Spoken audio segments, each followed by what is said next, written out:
Charity in the Bible would have worked very different than what we see as charity.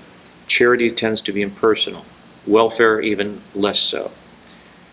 Welfare administered by the government tends to carry with it a sense of entitlement, something that is given because of a financial consideration without a moral consideration.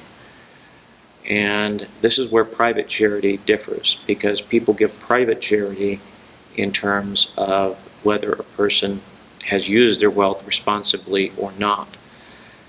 The ultimate welfare agency is the family, and a strong family means family members to help one another.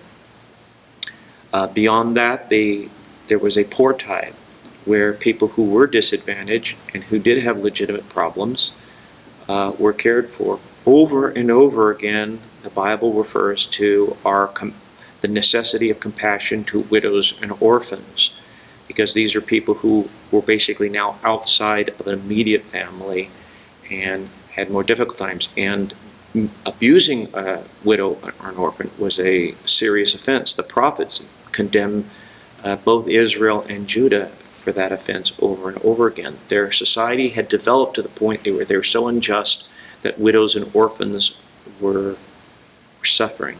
And this was considered a great moral offense. So the tithe forced people to give their tithe to an organization, which could then sometimes give it to the poor. The Levites had a very broad impact and a very broad ministry, but there was also specifically a tithe periodically called the poor tithe, given to people usually directly. And you found someone in need and you blessed them with part of your tithe money. And so that became a much more personal thing, and it built a community based upon obedience to God's law.